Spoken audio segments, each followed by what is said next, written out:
नमस्कार,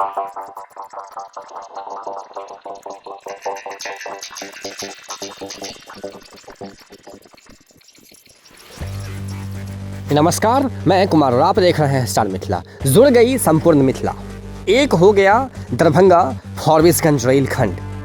आज 88 वर्षों के बाद सहरसा फॉरबिसगंज रेलखंड एक हो गई है। अभी की ये वर्तमान तस्वीर आप हमारे मित्र सतीश जी की मदद से फॉरबिसगंज से देख रहे हैं, जहां आज कई महीनों से सीताधार के पास जो ट्रैक लिंक का कार्य था उसको टाला जा रहा था। लगातार अधिकारी लोग इसको, चाहे वो NFR के हों या ECR के हों, टाल रहे थे। लगातार इस पर झूठी बयानबाजी की जा रही थी। बिना ट्रैक लिंक हुए CRS की तिथि भी तय कर दी गई थी, लेकिन फिर CRS कैंसिल हुई और 7 दिनों का एक मेगा ब्लॉक लिया गया। 7 दिनों का कार्य करने का एक लक्ष्य निर्धारित किया गया और आज तीसरे दिन सीताधार के पास बने ट्रैक, जोगबनी वाली ट्रैक में सहरसा फॉरबिसगंज ट्रैक को जोड़ दिया गया या फिर दरभंगा फॉरबिसगंज ट्रैक को जोड़ दिया गया। आज 88 वर्षों के बाद दरभंगा फॉरबिसगंज रेलखंड एक हुई है। और अगर दूसरी ओर सहरसा की बात करें तो 14 वर्षों के बाद सहरसा फॉरबिसगंज रेलखंड आज एक हो गई है। संपूर्ण मिथिला आज रेलखंड के माध्यम से, रेल के माध्यम से एक हो गई है, जो कई खंडों में कई वर्षों से विभक्त थी।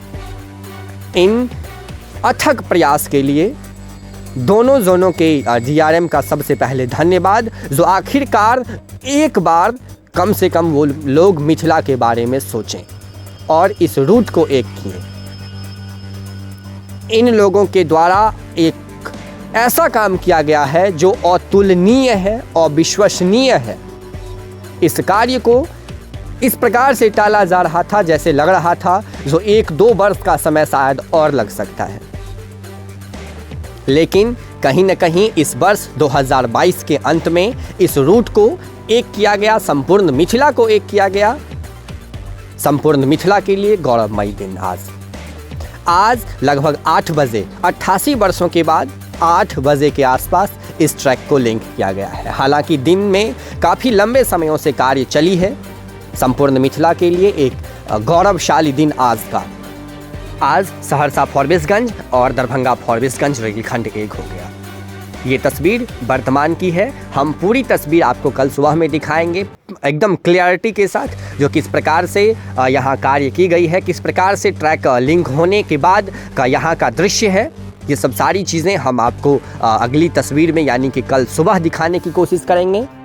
हालांकि ठंड बहुत ज़्यादा है, इसलिए यहाँ के जो लेबर हैं, खास करके जो मज़दूर कार्य कर रहे हैं, उनको कम से कम हम लोग उनके लिए एक प्रार्थना तो कर ही सकते हैं, जो वो लोग हमेशा सुरक्षित रहें, खुश रहें, क्योंकि उनका प्रयास हमेशा एक अलग रंग दिखाती है।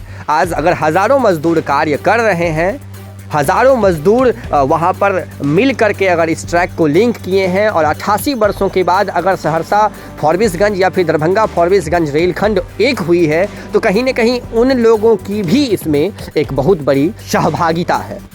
वो लोग भी कहीं न कहीं मदद किए हैं, जिस मदद के कारण ही आज ये रेलखंड एक हो पाई है। दरभंगा फॉरबिसगंज रेलखंड का एक होना, NFR का एक नया रेल मार्ग तैयार होना। सूत्रों के मुताबिक से इस रूट पर इलेक्ट्रिफिकेशन वर्क पूर्ण होते ही बाईपास जो ललितग्राम में और दरभंगा में बन रही है, इन सारी कार्यों को पूर्ण होते ही इस रूट पर लंबी दूरी की गाड़ी चलनी भी शुरू हो जाएगी। लेकिन इंतज़ार का समय खत्म हुआ। 88 वर्षों के बाद लगभग देर रात 8 बजे दरभंगा फॉरबिसगंज रेलखंड एक हो गई। धन्यवाद। आप देख रहे थे स्टार मिथिला। जुड़े रहें स्टार मिथिला से। हम पल पल की खबर आपको संपूर्ण मिथिला के रेल डिपार्टमेंट से देने की कोशिश करेंगे। धन्यवाद। आप देख रहे थे स्टार मिथिला।